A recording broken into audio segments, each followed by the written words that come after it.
Como acordamos la clase pasada, hace ya 15 días, íbamos a hacer como una especie como de badeo, íbamos a detener la lectura del Jorobadito y otros cuentos para leer un cuento largo, un cuento muy importante en la obra de Roberto Ar, un cuento sumamente estudiado, un cuento este sí, porque llevábamos unas lecturas de los cuentos del Jorobadito que nos llamaron mucho la atención.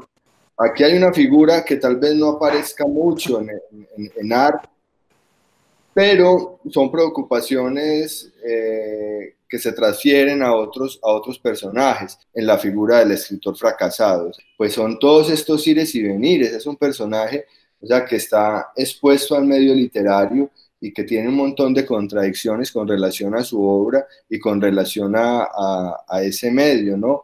Fíjense que él va de la seca a la meca todo el tiempo y un poco, en algunos casos, aguijoneado, pues como por el afán de la escritura, en otros por el afán del reconocimiento de sus pares, en otros por el afán del reconocimiento del público general, y en últimas esa idea que puede tener de la literatura, esa idea como que lo tal vez primera que lo lleva a escribir, empieza como a diluirse en un montón de poses y de actitudes. Es un poco como una especie de, se me ocurre pensarlo ahora, como de llamado de atención, ¿sí? En relación a los peligros de la escritura, los peligros como del establecimiento literario. Un poco nos va mostrando como esos abismos en los que se puede perder un escritor. En últimas, el dueño del escrito es el autor. En este caso, Lina y Patricia, ellos tendrán pues la manera de asumir lo que podamos decirles, ¿no? Entonces yo quisiera que empezáramos por ahí. Me encontraba como siempre en el jardín de la casa, ayudando a mamá a sembrar algunas rosas que la abuela había traído cuando vino a visitarnos. Esta actividad se había convertido en una de mis favoritas. Desde que mamá perdió su trabajo, se pasa todo el día en casa, encerrada en su habitación. Solo la veo en las mañanas cuando viene al jardín y me agrada pasar tiempo a su lado. A los 6 meses de la partida de papá, llegó el golpe contundente para mamá. Hicieron recorte de personal en la empresa donde trabajaba y ella, junto a otras 20 compañeras, perdieron su empleo. Desde entonces parece que toda la alegría de vivir se ha esfumado de su cuerpo. Solo come para sobrevivir y de vez en cuando la veo observando fotos viejas de ella y papá. El único destello de esperanza que tengo de que mamá no haya perdido por completo la cabeza son las mañanas en el jardín. He regresado, dijo papá. Bienvenido, dijo mamá, apretando su rostro. Aquel fue el mejor día de mi vida. La pasamos riendo, hablando sobre todo lo que había ocurrido en un año y disfrutando una vez más de los momentos felices. Fue en ese instante cuando todo se volvió oscuro, mis padres, mis hermanos, el jardín, todo desapareció. La imagen que tenía quedó completamente negra.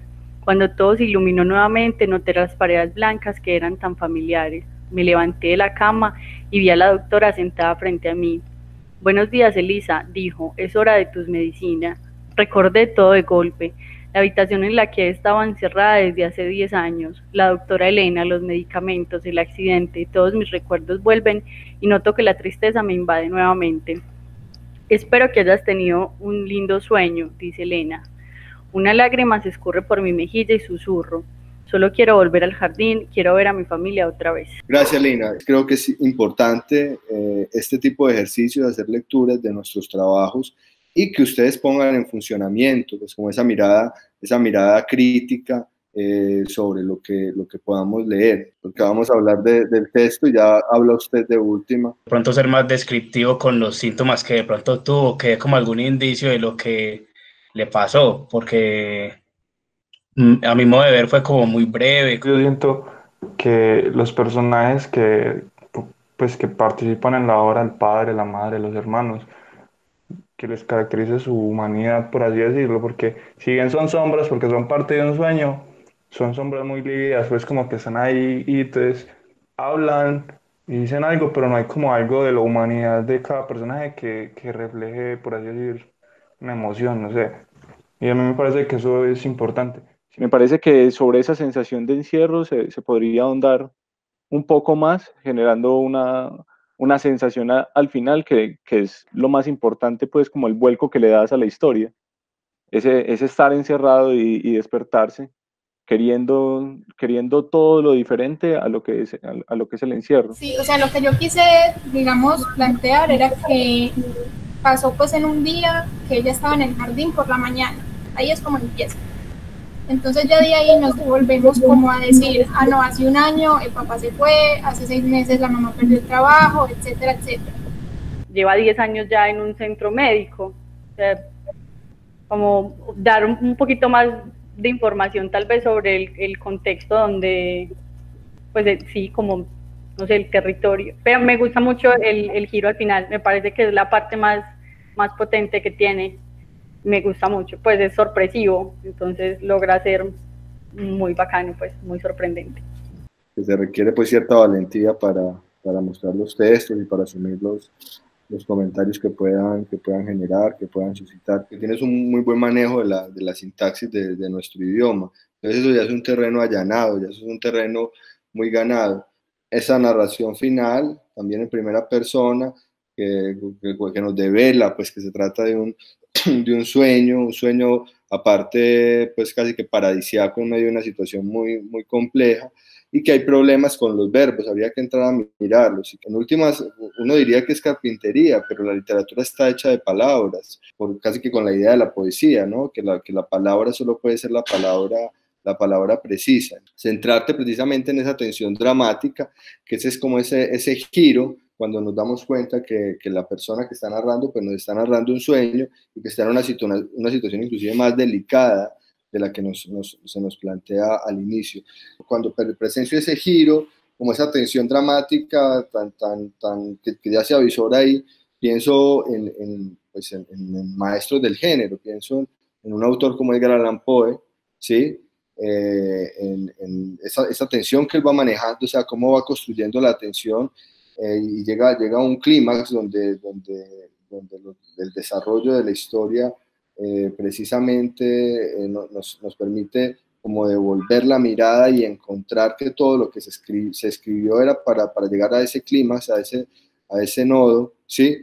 De técnica literaria, porque no sabemos si los personajes están vivos o están muertos, si son fantasmas o no, y ese enigma, ahí volvemos a lo de Piglia, cómo ese enigma gira en un vacío, ese enigma nunca se descubre. Me parece que valdría la pena que lo sigamos trabajando, ¿no? Lo que nace como un ejercicio que puedas volver sobre el texto y trabajarlo. Esta sería como una primera versión, ¿sí? Pero muy bien, muchas gracias pues por permitirnos leerlo. Gritó varias veces durante la noche.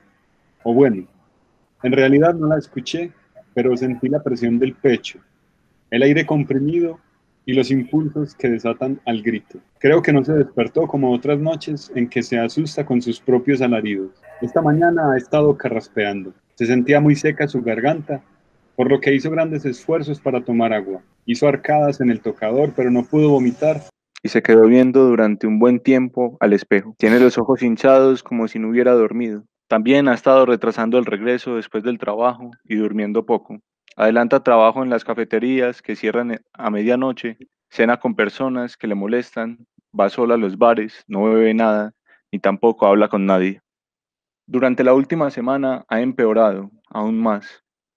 Ahora está trabajando en el apartamento, por lo que el nuevo trayecto se ha reducido a las escalas que llevan al primer piso del dúplex. Los días están adaptándose a una nueva rutina con que disfraza la monotonía entre el paisaje de las paredes, de las fotografías, la ventana a la calle, el mural de la sala con el pequeño librero lleno de títulos verticales o el mesón de la cocina.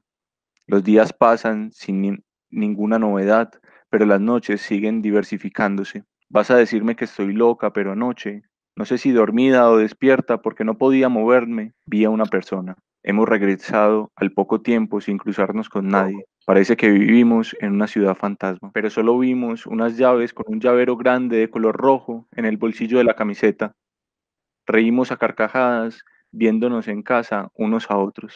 Estaba como revisando mis textos viejos, entonces tenía un texto que hice como a los 16 años, donde escribía una cosa súper tétrica, pues, y y había estado como pensando en la idea de los fantasmas, algo así.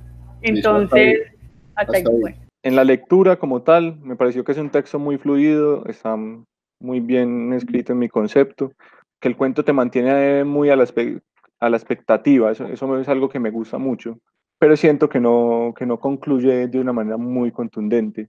Pero a mí me deja un poco desconcertado porque no entiendo muy bien hacia dónde va el texto. Alrededor de la lectura, pues uno siempre se está preguntando como el papel del narrador ahí, como si fuera una dualidad, como si fuera una especie de enfermedad. Todo me pareció muy chévere y como dice Mateo, pues no, todo el tiempo lo tiene uno ahí a la expectativa. Muy interesante y le da como una visión muy detallada al encierro y es algo que si no estuviéramos viviendo yo diría es muy ficción. Pero realmente yo siento que es la vida de muchas personas, o sea, el encierro como más o menos fue lo que le dio vida a eso otra vez.